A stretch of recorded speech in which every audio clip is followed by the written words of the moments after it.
Hai, apa kabar teman-teman? Saya harap Anda semua sehat-sehat selalu ya. Sekarang kita sampai di bagian 7A. Saya mau menyinggung sedikit mengenai tetragrammaton ya. Pelafalan nama Hashem ya, Tuhan kita.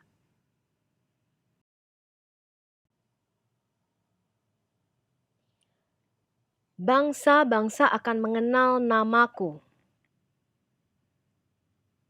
Dan aku akan menyatakan namaku yang kudus di tengah-tengah umatku Israel. Dan aku tidak lagi membiarkan namaku yang kudus dinajiskan. Sehingga bangsa-bangsa akan mengetahui bahwa akulah Hashem yang maha kudus di Israel. Ini ada di Yeskiel 39 ayat 7. Jadi nama Tuhan itu boleh nggak kita lafalkan? Boleh teman-teman. Jadi di dalam seluruh Taurat itu tidak ada larangan untuk menyebut nama Tuhan. Bahkan dikatakan panggillah namaku kata Tuhan. Berserulah kepada namaku kata Tuhan. Ya, nah tidak ada larangan teman-teman. Tetapi pelafalan ini menjadi hilang karena tradisi menyatakan orang Yahudi nggak boleh menyebut nama Hashem. Ya, jadi aku akan make known atau membuat namaku dikenal kepada siapa? Bangsa-bangsa. Inilah yang disebut dengan tetragrammaton.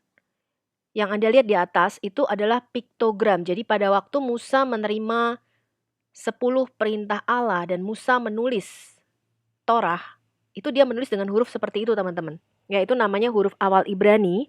Nanti kita lihat sedikit silsilah sejarah ya dari mana huruf Ibrani ini perkembangannya. Itu adalah huruf Ibrani pertama yang disebut dengan piktogram. Jadi mereka mengambil dari huruf-huruf Mesir pada waktu itu ya. Kemudian yang Anda lihat di bawah itu adalah huruf Ibrani modern. Yod, He, Waw, He. Jadi kalau Ibrani kuno itu tidak mengenal Vav, yang mengenalnya Waw ya. Tapi kalau Ibrani modern dibacanya bisa Vav. Tapi kalau Ibrani asli itu nggak ada Vav ya. Mereka nggak kenal Vav, mereka kenalnya Waw. Ini adalah nama kudus yang kita sebut Hashem atau Adonai yang tidak boleh disebutkan ya dalam tradisi orang Yahudi.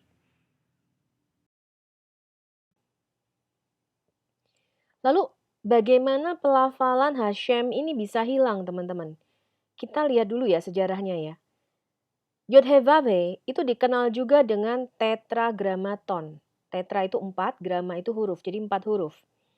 Bahasa Ibrani itu terdiri dari 22 huruf konsonan tidak memiliki vokal.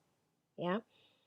Pengucapan yang ada itu berdasarkan tradisi lisan turun-temurun.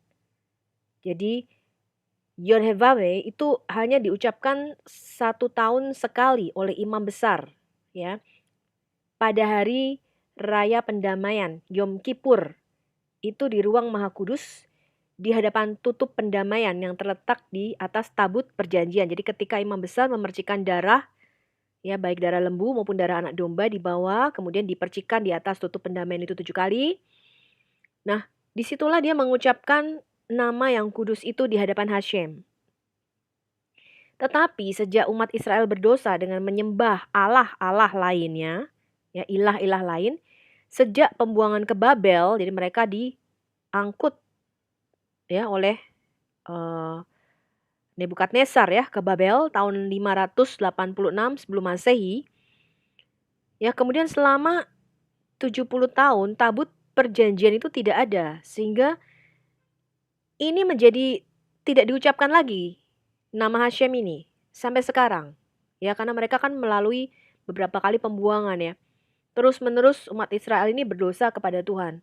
Nah, sehingga sampai sekarang pun karena bait suci itu dihancurkan sejak tahun 70 Masehi, mereka tidak mempersembahkan lagi korban. Mereka nggak bisa melafalkan nama ini, teman-teman. Tradisi ini menyebabkan orang awam tidak mengenal pelafalan nama kudus. Jadi mereka itu secara tradisi melarang menyebutkan nama Hashem. Ya. Tapi di kitab Taurat itu tidak ada larangan untuk menyebutkan nama Tuhan kita, ya. Nah, mereka menggantinya dengan apa? Hashem yang artinya nama itu, atau Adonai Tuhanku, atau Hakados Barukhu yang maha kudus yang berkati ya, the blessed one, the holy one, the blessed one ya, Hakadosh Baruch Hu.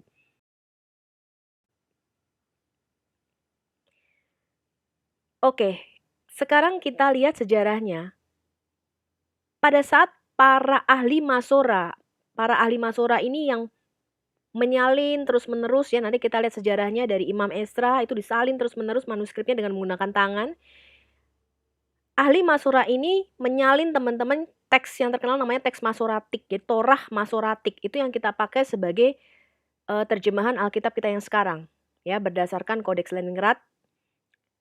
Sebagian besar sih pakai Kodeks Leningrad yang saya lihat ya. Alkitab kita diterjemahkan dari teks Masoretik inilah. Kaum Masora ini mengembangkan tanda baca atau vokal yang disebut diakritical ya, jadi dikasih titik-titik garis supaya tahu a i u e o-nya ya. Ketika mereka mau meletakkan vokal ini ya, a i u e o-nya pada nama Hashem di kalangan Yahudi ini mereka kesulitan teman-teman. Nah kemudian akhirnya apa? Karena mereka mengucapkan Yod-Heh-Vav-Heh ini dengan Adonai atau Hashem, lalu mereka mengambil vokal dari Adonai, A-O-A gitu ya. Kemudian diletakkan di nama Hashem itu, sehingga ketika mereka melihat gambar itu ya, tulisan Hashem nama itu, mereka akan membacanya dengan Adonai. Nah, tanda vokal pertama itu A, kataf patah ya. Ini seperti kalau dalam huruf Islam kan ada huruf Arabnya itu ada yang gundul, nggak ada tanda bacanya, makanya bisa interpretasinya jadi macam-macam karena bisa dimasukin vokal macam-macam ya teman-teman. Itu juga baru ditemukan kan.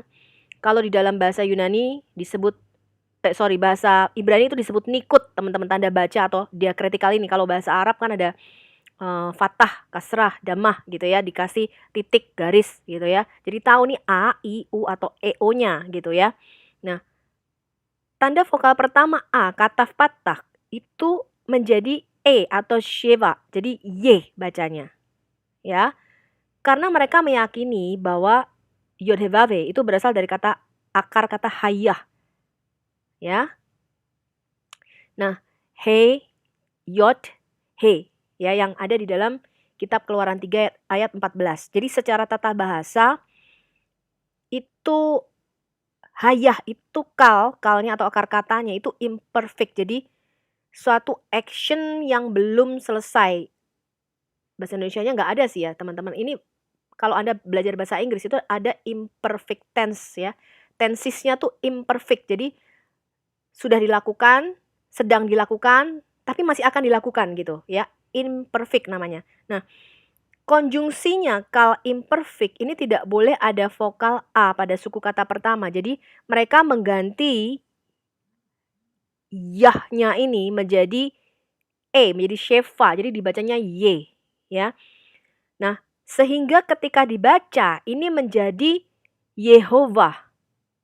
Namun penyebutannya tetap Adonai atau Hashem. Lah, dari mana kok kita bisa mendapatkan pelafalan Yahweh ketika kita melihat tetragrammaton ini?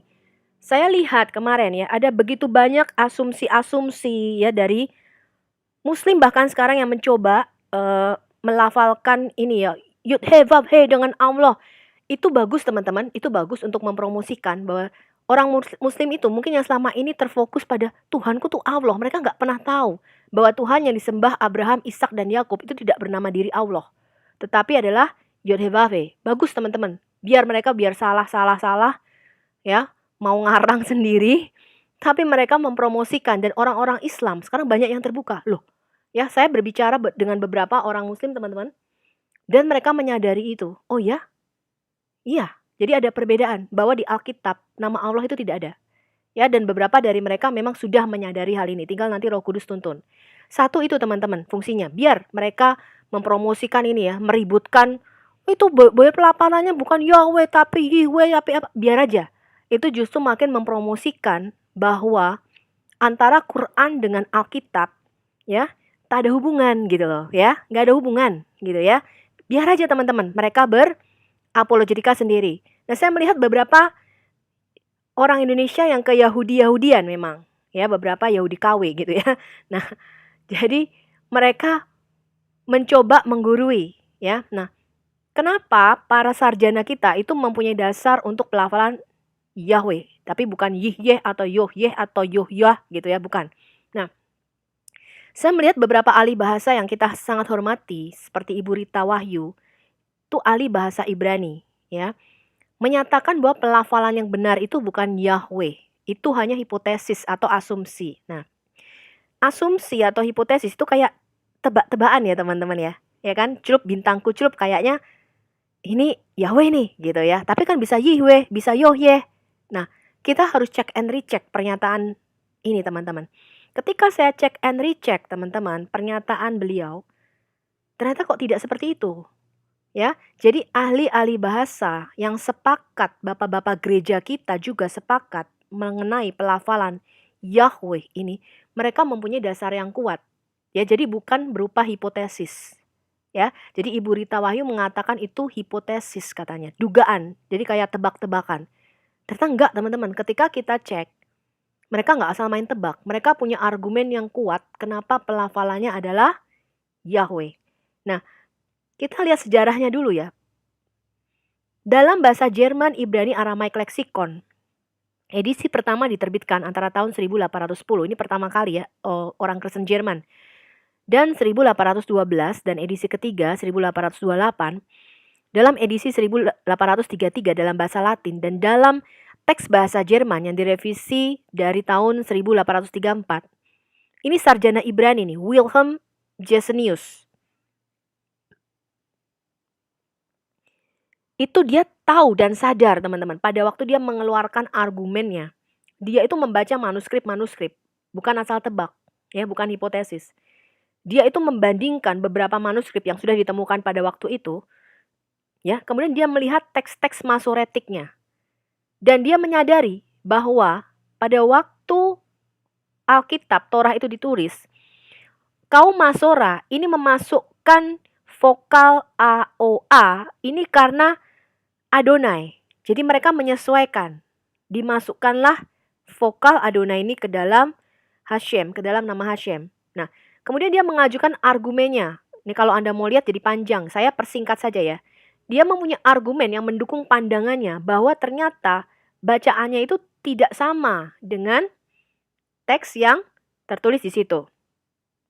Nah, kemudian dia mengatakan demikian, ketika kita para sarjana kumpul, kata Genesius ya, mereka mengatakan ada yang menyatakan ini bacanya Yahweh gitu. Karena sejalan dengan pernyataan oleh beberapa penulis kuno bahwa orang Yahudi menyebut Tuhan mereka Yau, ya. Itu huruf Ibrani teman-teman, I-A omega ya, jadi bacanya Yau gitu ya. Nah, ini beberapa manuskrip itu memiliki bacaan seperti itu. Nah, bentuk ini memiliki struktur vokal yang sama dengan nama Ibrani Yaakov ya dan Firaun. Ya. Yang lain mereka mengatakan ini bacanya Yahweh gitu. Berdasarkan apa? Berdasarkan laporan dari bapak gereja kita, Theodoret dari Sirus. Dia seorang uskup dan ahli teologi, dia ahli bahasa juga. Dia berpengaruh sekitar abad keempat, tahun 393 sampai 466 Masehi. Karena dia menyelidiki ya, katanya pelafalan orang Samaria itu Yahweh ya. Dan berdasarkan nama-nama teoforik. Jadi misalnya kita membaca kalau di dalam Alkitab ada misalnya haleluya gitu ya. Yah ini bagian dari nama Tuhan. Kemudian nama-nama misalnya Mikayah ya, siapa seperti Yah. Eliyahu ya. Yahu adalah El. Ya, Yahu adalah Allah. Nah, kemudian nama-nama lain. Jadi dia membanding-bandingkan antara teks manuskrip, kemudian dia melihat pelafalan ini. Nah, itu atas konsensus bersama pada waktu itu. Kita lihat dulu ya bukti arkeologinya. Ini adalah transkripsi nama ilahi yang ditulis dalam bentuk Yau dalam bahasa Yunani ya. Jadi Septuaginta itu menerjemahkan bahasa Ibrani ke dalam bahasa Yunani. Ya, dan manuskrip ini juga ditemukan di Qumran. Jadi di The Dead Sea Scroll itu ditemukan teman-teman di gua keempat. Ini disebut Papirus 120. Ya, mereka menulisnya Iyau. Nah, tapi sebagian besar salinan manuskrip dari Septuaginta LXX ini menerjemahkan Tetragrammaton atau Hashem itu sebagai kurios. Ya, sebagai kurios, dan Elohim itu sebagai Theos. Gitu ya. Nah, ini kita kasih bukti-buktinya dulu ya. Kita lihat bahwa ternyata pelafalannya itu tidak semudah celup bintangku celup asal main tebak gitu. Enggak ya, teman-teman. Di dalam grammar bahasa Ibrani, Yod He Vav He, ini bisa dipecah pembacaannya dengan dua cara. Tuh Anda lihat yang atas, ya bisa Yod, kemudian ada vokalnya He, Waw, vokal He. Ya bisa dibaca. Jadi bisa Yih Yeh, Yoh Yeh, ya, Yih Weh, Yahweh. Ya itu bisa kemungkinannya ya. Kemudian cara pembacaan yang kedua yang juga sesuai dengan gramatikal Ibrani itu dibacanya Yod vokal, He vokal, Waw vokal, He. Jadi bisa Yehovah, Yahuwah gitu ya teman-teman ya. Nah ini kemungkinan teman-teman. Nah kenapa kita nggak bisa tahu pasti? Yang pertama teman-teman, karena pada waktu Musa mendapatkan pewahyuan nama Tuhan itu belum ada kitab rekaman teman-teman. Ya belum direkam pada waktu Musa menerima wahyu. Jadi kita itu sebagai bangsa Goyim, kita tidak bisa ya secara langsung mengerti. Orang Yahudi awam aja nggak ngerti. Jadi mereka hanya ada lingkungan kecil, rabi-rabi tertentu yang ngerti cara pelafalan nama kudus ini. Itu menjadi rahasia mereka teman-teman. Ya. Nah, tadi kita sudah melihat satu sisi di mana bapak-bapak gereja kita itu sepakat dalam pembacaan dan itu melalui berbagai macam konsensus disaring-saring, kemudian mereka juga melalui perdebatan ya teman-teman ya, melalui perdebatan kemudian sepakat ini pembacaannya Yahweh yang paling mendekati ya. Kemudian kita lihat pandangan yang kedua nih. Ya, di dalam tradisi Yahudi, kita lihat ini teman-teman, ini dari Rabbi Nehemia Gordon ya, kita lihat. Di Kejadian 3 ayat 15, ini kan kuncinya. Bagaimana caranya kita melafalkan Hashem, nama itu ya. Selanjutnya berfirmanlah Elohim kepada Musa, beginilah kau katakan kepada orang Israel. Hashem, Allah nenek moyangmu, Allah Abraham, Allah Ishak, Allah Yakub, telah mengutus aku kepadamu. Itulah namaku untuk selama-lamanya, dan itulah sebutanku turun-temurun. Kemudian Zakaria 14 ayat 9. Maka Hashem akan menjadi raja atas seluruh bumi. Dan pada waktu itu Hashem adalah satu-satunya. Dan namanya satu-satunya. Nah ini penting teman-teman ya. Kemudian Yeremia 16 ayat 21. Sebab itu ketahuilah aku mau memberitahukan kepada mereka. Sekali ini aku akan memberitahukan kepada mereka kekuasaanku dan keperkasaanku supaya mereka tahu bahwa namaku Hashem ya. Nah, nama Hashem itu ditransmisikan atau diturunkan turun-temurun ya. Itu melalui oral tradisi dari Musa, Yosua, kemudian kepada para tua-tua Israel. Mereka ada lingkaran dalam para rabi-rabi yang mengetahui nama suci ini ya, Tetragrammaton. Kita membaca teman-teman ini, kalau baca kita bukan dari tebak-tebakan tetapi dari sumber Yahudi sendiri ya. Dari Talmud Babilonia di dalam Kiddushin 71a, Rabbi Barbarkanah ya. Itu tahun 250 sampai tahun 300 Masehi. Rabi-rabi bijak kami itu menyebutkan nama kudus kepada murid-muridnya setiap siklus sekali dalam 7 tahun. Jadi hanya 7 tahun sekali disebutkan. Rabi-rabi tidak mau mengajarkan nama kudus ini kepada bangsa-bangsa lain, Goyim ya, sebab mereka tidak mau bangsa-bangsa menghujat dan menyalahgunakan nama kudus ini. Ya, itu adalah komentar Rabbi Barbarkanah ya.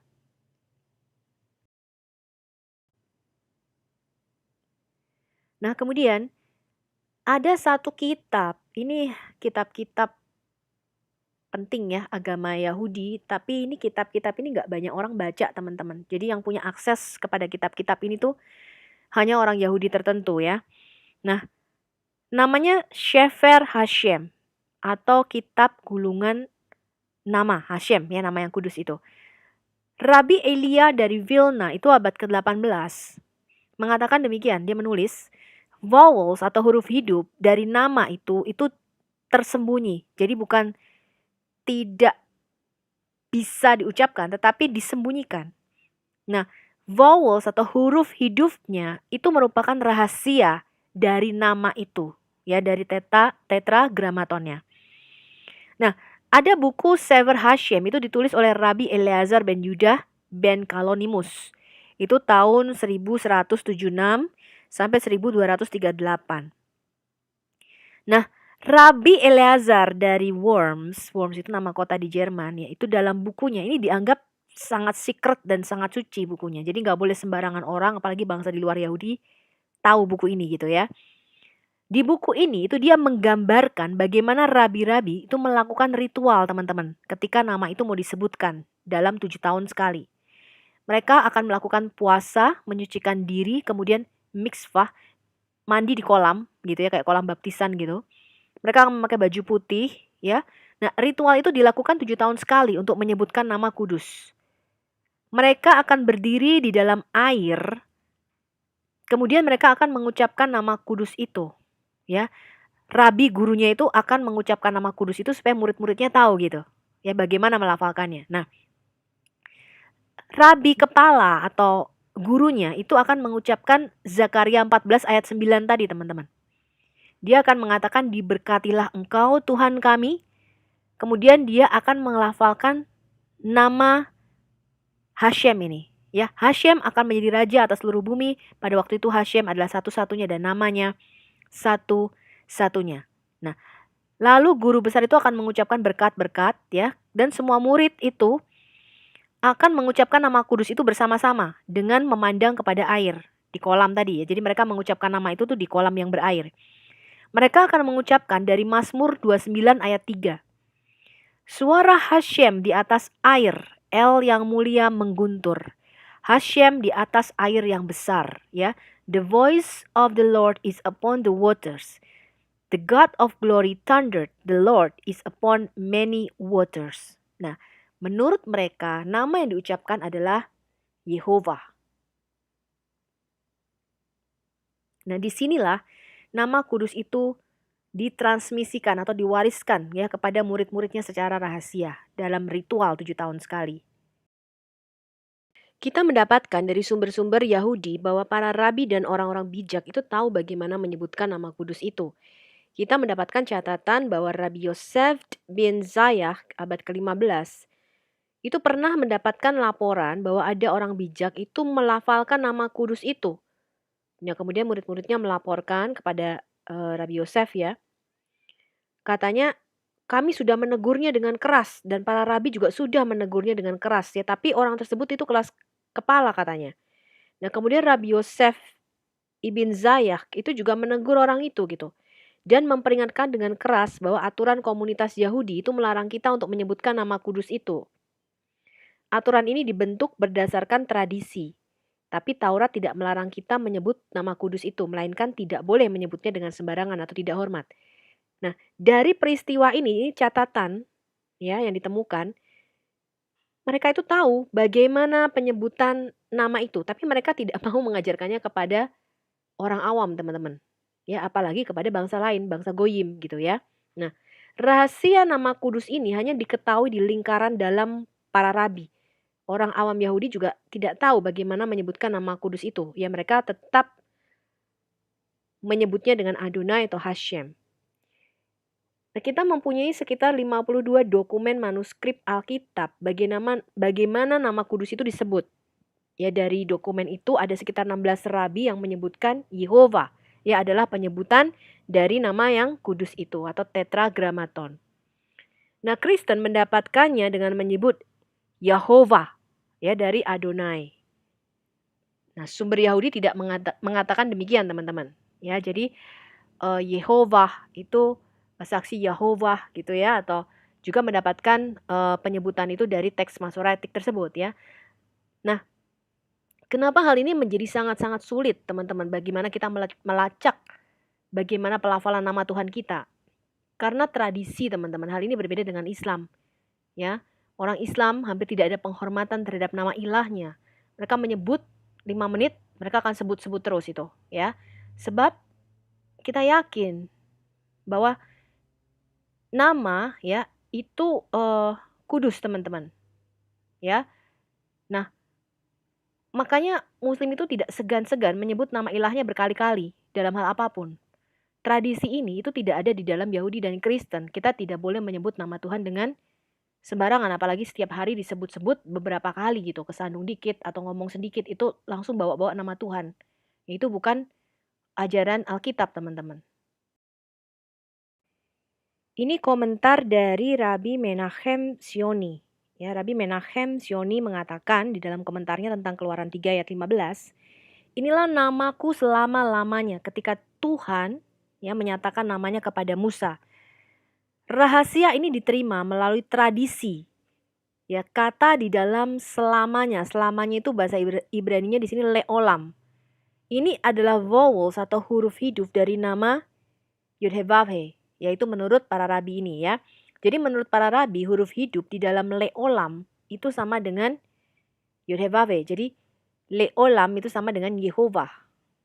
Ya. Nah, ini adalah menurut Rabbi Menachem Sioni. Kita lihat lagi ya bukti selanjutnya. Nah, ini teman-teman, leolam yaitu artinya kekal selamanya. Ya, itu adalah vokal yang juga bagaimana mereka menyebutkan nama kudus itu, ya, Yehovah. Itu menurut Rabbi Menachem Sioni. Rabbi Menachem Sioni pada abad ke-14 ini juga mengatakan bahwa Mazmur 89 ayat 7 itu merupakan mnemonik. Ya, mnemonik. Jadi Mazmur 89 ayat 7, sebab siapakah di surga Syakak yang sejajar dengan Hashem, yang sama seperti Hashem di antara penghuni surgawi. Nah, mnemonik itu apa? Mnemonik itu teknik untuk mengingat dengan cara-cara tertentu. Jadi mereka menggunakan metode tertentu untuk bisa mengingat sejumlah besar informasi. Biasanya melibatkan pengkodean, ya. Kemudian mengingat secara berkala, memori, itu mereka pakai teknik khusus. Nah, Mazmur 89 ayat 7 itu menurut Rabbi Menachem Sioni itu merupakan rahasia nama kudus itu. Nah, kata surga itu biasanya di dalam bahasa Ibrani adalah Shamayim. Shamayim itu artinya yang diterjemahkan dalam bahasa Indonesia sebagai langit-langit. Ya, langit di atas langit itu surga gitu ya. Jadi Shamayim itu jamak, teman-teman, yang artinya surga-surga, tapi kok diterjemahkan surga-surga jadi aneh ya, makanya LAI menerjemahkannya sebagai langit-langit. Ya, nanti ketika kita membahas kitab Kejadian kita akan melihat penciptaan langit pertama dan langit kedua, ya. Nah, Shamayim itu kata yang umum dipakai untuk berbicara mengenai surga ya. Tapi kata yang dipakai di Mazmur 89 ayat 7 ini syakak. Syakak. Ya, jadi menurut para rabi ini adalah vowels atau huruf hidup yang di dalamnya merupakan pengucapan nama Yod-Heh-Vav-Heh. Ya, para rabi mengucapkan nama kudus ini dalam ritual tertentu. Mereka berpuasa tadi ya, menyucikan diri di dalam kolam atau mitzvah tadi. Nah, kemudian Rabbi Menachem Sioni memberikan catatan demikian. Di dalam dunia yang sekarang ini, nama kudus ini disembunyikan dari bangsa-bangsa non-Yahudi. Tapi di dalam dunia yang akan datang, semua orang akan mengucapkan nama kudus ini. Nah, Rabbi Menachem itu mendapatkan rahasia nama kudus ini dalam ritual, di mana mereka tadi ya harus merendam diri dalam air, berpuasa, memakai baju putih, dan menyucikan diri sebelum menyebutkan nama itu. Nah, apa itu syakak, teman-teman? Tadi di Mazmur 89 mereka mengingat-ingat syakak gitu ya untuk surga. Nah, syakak ini merupakan akronim atau singkatan dari Shevah Kolam Kamats ya. Shevah Kolam Kamats itu merupakan nikut, teman-teman tadi ya, titik-titik atau tanda baca huruf hidupnya. Nah, itu cara rabi-rabi ini mengingat, teman-teman ya. Sheva tadi dibacanya jadi E, Kolam jadi O, Kamats ya jadi A. Jadi mereka mengatakan pembacaannya adalah Yehovah. Ya, ini cara mereka mengingatnya. Nah, ini nikut, teman-teman, ini nikut. Nikut itu adalah diakritikal atau tanda baca A, I, U, E, O-nya. Ya, ini kolam. Shiva, ada Segol, ya, Patah, Kamats, macam-macam teman-teman ya. Ada yang titiknya 3 sejajar ya, ada yang titiknya cuma 2, ada yang garis kayak gitu ya. Nah, itu menunjukkan A, I, U, E, O-nya. Jadi mereka bacanya bisa tahu gitu teman-teman, ini A atau I atau E atau O gitu ya teman-teman ya, bacanya itu seperti apa, karena mempengaruhi, kata bener ya teman-teman ya. Kalau beda A, I, U, E, O kan cewek sama cowek sama cuek kan jadi beda gitu, ya kan ya, nggak bisa disamakan teman-teman. Ini bahasa Arab juga ada seperti ini ya teman-teman ya. Oke, ini adalah Rabbi Nehemia Gordon ya, dia menulis dan dia melakukan penyelidikan. Jadi tidak salah tebak ya, jadi dia membanding-bandingkan antara manuskrip yang satu dengan manuskrip yang lain. Ini sama dengan bapak-bapak gereja kita juga caranya sama teman-teman ya. Tapi dia mempunyai akses kepada dokumen-dokumen rabi-rabi Yahudi, itu bedanya ya. Dia mengatakan demikian, kita mencari ribuan manuskrip Alkitab Ibrani dan kita menemukan dengan tanda baca itu Shevah Kolam Kamat itu ada sekitar 1281 manuskrip yang sekarang ini ditemukan. Nah, di masa lalu saya hanya menyebutkan 2 manuskrip yang kami temukan ya dengan huruf vokal Yehovah yang dieja dengan patah bukan kamats ya. Di sisi lain sekarang secara resmi ada lebih banyak bukti untuk pengucapan Yehoveh dari manuskrip Alkitab Ibrani daripada untuk Yahweh atau Yahuwah. Nah, bacaan untuk Yehoveh itu ditemukan di Saint Petersburg, Perpustakaan Nasional Rusia. Ini Anda bisa lihat contohnya, ini adalah Kitab Esra 3 ayat 9. Nah, hanya memiliki satu pembacaan yaitu Yehoveh. Ya, dan dalam banyak contoh lainnya di dalam manuskrip ini. Nama tersebut disuarakan sebagai Yehovah. Kadang-kadang Yeh kemudian hilang, tengahnya kita nggak tahu apa bacanya, belakangnya Vah. Ya. Nah, baris di bawah ini adalah Yehoveh. Itu memiliki nama Ibrani Yeshua yang merujuk pada imam besar pada zaman Serubabel. Ini contoh lainnya. Ya, ini naskah dari perpustakaan Bodleian, Oxford. Ini adalah Kejadian 24 ayat 48. Kemudian berlututlah aku dan sujud menyembah Yehovah di situ. Ya, serta memuji Yehovah, Allah Tuanku Abraham. Jadi ini perkataan Eliezer. Eliezer itu adalah orang Damsyik, bukan orang Yahudi ya. Ini adalah hamba Abraham ini ya. Jadi ketika dia mencari istri untuk Ishak. Ternyata tanda bacanya begitu teman-teman ya. Itu bukti manuskripnya. Ini adalah dari Keluaran 4 ayat 1. Sama teman-teman ya, bukti manuskrip ini disimpan sekarang di Perpustakaan Nasional Rusia. Lalu sahut Musa, bagaimana jika mereka tidak percaya kepadaku dan tidak mendengarkan perkataanku? Melainkan berkata, Yehovah tidak menampakkan diri kepadamu. Ini manuskrip lainnya, naskah British Library, berisi Keluaran 15 ayat 2-3. Yah, itu kekuatanku dan mazmurku. Ia telah menjadi keselamatanku. Jadi Yah itu juga menyebut Tuhan gitu ya. Jadi orang Semitik itu kalau menyebut Tuhannya memang Yah gitu ya. Ia adalah Elku, Allahku yang kupuji.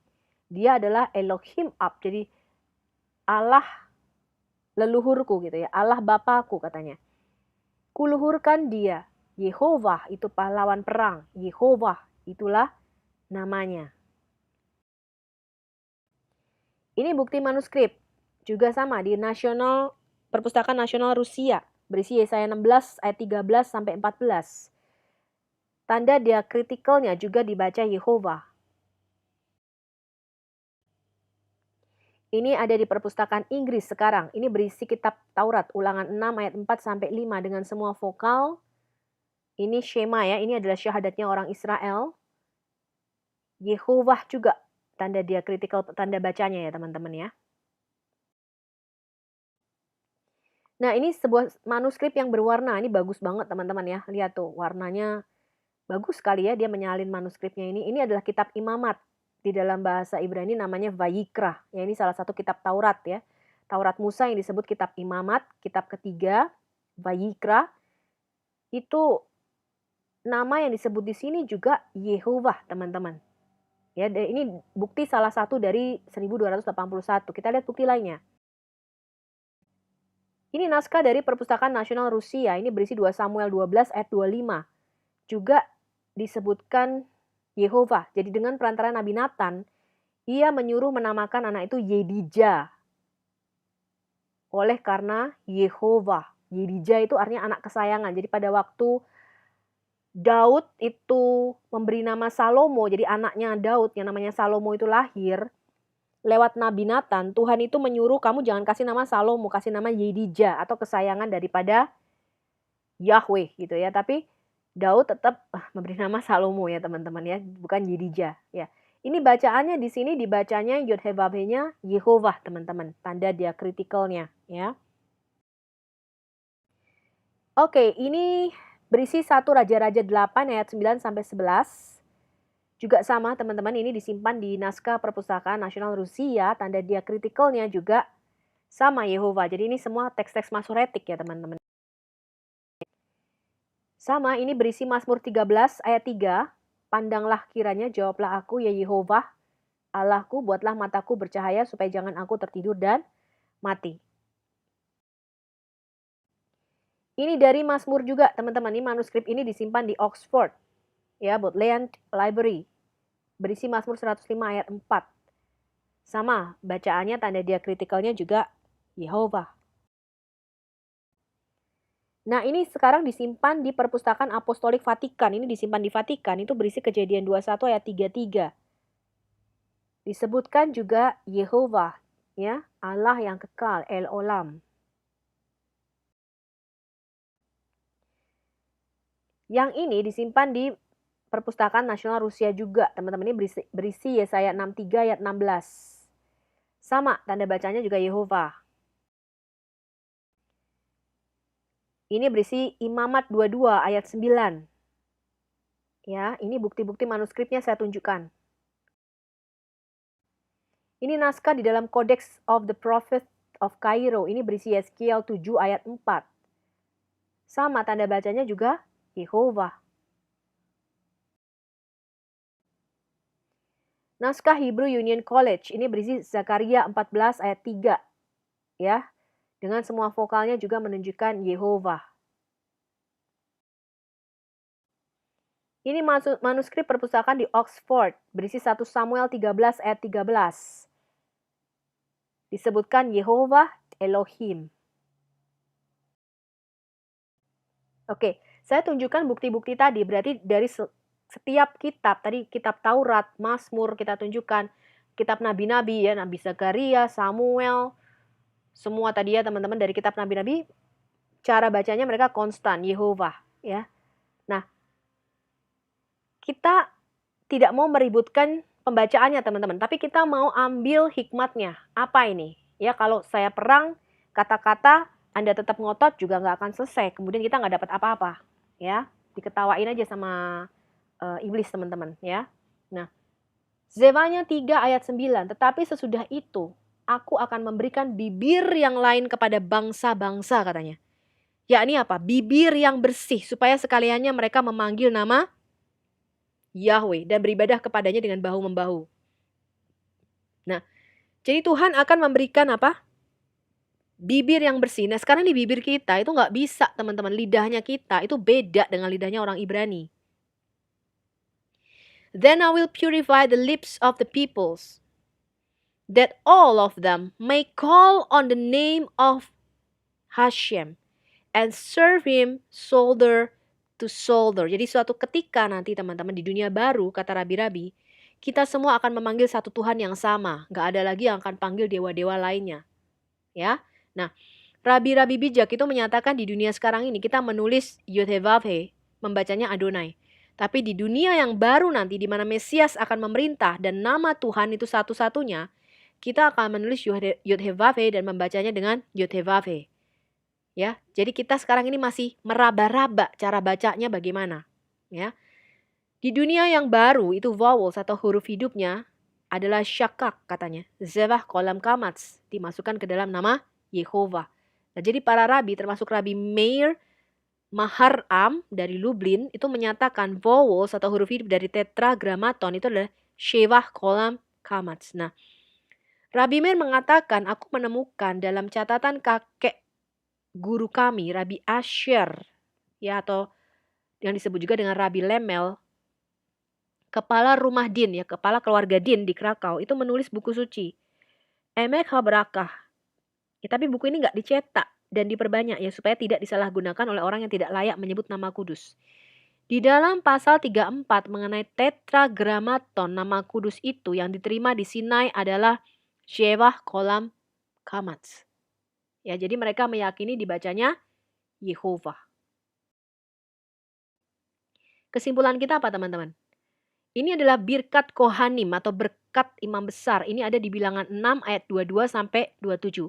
Hashem berfirman kepada Musa, berbicaralah kepada Harun dan anak-anaknya, beginilah harus kamu memberkati orang Israel, katakanlah kepada mereka. Ya, Hashem memberkati engkau dan melindungi engkau. Hashem menyinari engkau dengan wajahnya dan memberi engkau kasih karunia. Hashem menghadapkan wajahnya kepadamu dan memberikan engkau damai sejahtera. Demikianlah harus mereka meletakkan apa? Namaku atas orang Israel.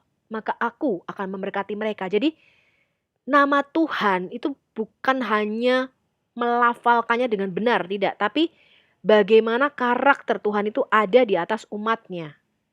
Ya, jadi aku akan meletakkan namaku. Berkat Tuhan itu ada di dalam namanya. Jadi nama itu mereveal atau menyatakan karakter Tuhan atau sifat-sifatnya Tuhan, teman-teman. Jangan melupakan nama Tuhan. Ya, Yeremia 23 ayat 27. Yang merancang membuat umatku melupakan namaku dengan mimpi-mimpinya yang mereka ceritakan seorang kepada yang lain. Sama seperti nenek moyang mereka melupakan namaku oleh karena Baal. Nah, jadi melupakan di sini bukan tidak tahu bagaimana melafalkannya ya, tapi menjadi samar-samar gitu teman-teman. Jadi kalau namanya disamakan sama-sama Allah, ini jadi rancu. Jadi kata melupakan ini bukan tidak tahu bagaimana melafalkannya saja, tetapi menjadi rancu. Jadi Allah yang disembah itu menjadi Allah yang berbeda. Makanya ketika ustadz-ustadz ya, yang mualaf itu bisa membaca Alkitab kita dengan Allah, sembahlah Allah, itu menjadi rancu teman-teman. Kita melupakan nama Tuhan kita yang kudus itu. Nah ya, lalu fokus Tuhan itu bukan pada apakah kita dapat dengan benar mengucapkan nama pribadinya, Yahweh atau Yehovah. Tetapi bahwa kita itu sepenuhnya memahami siapa nama ini. Jadi nama ini, Yod-Heh-Vaveh, ini dimaksudkan untuk kita mengenal dan apa makna nama kudus itu. Untuk mengenal siapa Allah kita dan siapa dia. Yang maha kuasa dan tidak ada yang lain. Ya, ini di Kejadian 17 ayat 1, Ulangan 4 ayat 35, ayat 39, 1 Korintus 8 ayat 6, Yesaya 45 ayat 5 sampai 6, 18 dan 22. Ya, teman-teman. Nah, itu adalah inti yang mau kita katakan. Ya, jadi saya agak lucu gitu kalau ada orang yang merasa paling benar bisa menyebutkan nama Tuhan. Ya, saya tidak menghakimi teman-teman. Anda mau menyebutkan dengan nama Yahweh, Yehovah, ya asal jangan saksi Yehovah ya. Walaupun sama-sama menyebutkannya Yehovah, mungkin mereka menyebutkan dengan benar, tapi mereka menyembah Tuhan yang salah. Betul nggak teman-teman? Jadi buat apa melafalkan nama Tuhan dengan benar, tapi yang kamu sembah tuh nggak kamu kenali. Lebih baik ya, kamu ngerti siapa yang kamu sembah. Jadi tujuan kita generasi ini untuk mengenalkan nama Tuhan itu bukan untuk membacanya dengan tepat teman-teman. Karena saya percaya di dalam nama Isa pun ada kesembuhan ya. Ketika Yesus memperkenalkan dirinya kepada orang Muslim, itu dia memakai nama Isa loh teman-teman. Kenapa? Karena dia nggak mengambil itu. Dia akan turun ke dalam pemahaman kita. Jadi seberapa dalam kita kenal Tuhan, yaitu dia menyatakan dirinya gitu. Jadi Yesus disebut Isa nggak masalah. Karena kamu kenalnya itu gitu loh. Ya, jadi dia itu benar-benar berkomunikasi dengan kita dalam level tingkat IQ kita gitu teman-teman. Kita kenalnya Isa ya udah gitu. Dia mewahyukan dirinya Isa. Nah, walaupun kita salah sebut gitu kan, tapi yang kita sembah itu Isa yang beneran, bukan Isa keponakannya Musa dan Harun, itu intinya teman-teman. Ya, dan di dalam nama Isa pun ada kesembuhan. Ya, bahkan Yesus itu kan juga bukan nama aslinya pasti bahasa Ibrani, nggak mungkin Yesus. Yesus itu bahasa Yunani. Tetapi di dalam nama Yesus itu ada kesembuhan. Jadi Tuhan sendiri tidak membatasi dirinya pada satu bahasa. Karena lidah kita itu berbeda-beda. Ya kan? Menjadi Yashu, orang Arab menyebutnya. Yeshua, orang Ibrani, ya orang Yahudi. Kita menyebutnya Yesus, ya. Orang Cina nggak bisa menyebutnya apa? Yesu. Tapi ada mujizat nggak di dalam nama itu? Ada teman-teman, saya percaya. Jadi Tuhan itu tidak membatasi dirinya dengan satu bahasa teman-teman. Ya, dia mengerti kita semua punya lidah yang berbeda-beda. Makanya tadi Tuhan ngomong, nanti akan kupulihkan nih lidahmu ini yang nggak bisa nyebut itu loh. Ya kan? Lidahmu ini kan kaku, betul nggak? Orang-orang tertentu, kita bangsa tertentu itu pasti kaku untuk menyebutkan logat itu pasti ada teman-teman. Nah nanti Tuhan akan pulihkan itu untuk bisa menyebut namanya dengan benar. Sekarang ini kita nggak bisa teman-teman. Lidah kita ini udah kotor. Ya, tapi kita mau mengenalkan nama Tuhan kita dengan tujuan apa? Ini loh Tuhan yang kamu sembah supaya nggak keliru. Ya walaupun saksi saksi Yehova itu juga menyembah Yehova katanya, tapi Yehova yang mana gitu loh teman-teman ya. Jangan salah. Ya, itu yang mau saya tekankan teman-teman. Oke? Nah, terima kasih teman-teman. Sampai jumpa di video 7B. Anda boleh download dan sharingkan video ini kalau memang Anda merasa video ini ada gunanya ya. Amsal 18 ayat 10 dikatakan demikian. Nama Hashem adalah menara yang kuat. Kesanalah orang benar berlari dan ia menjadi selamat. Mari kita bawa kabar baik Injil ini teman-teman ke seluruh pelosok Indonesia. Indonesia pasti akan diselamatkan dan Tuhan akan mencurahkan Roh Kudus-Nya atas bangsa ini. Amin.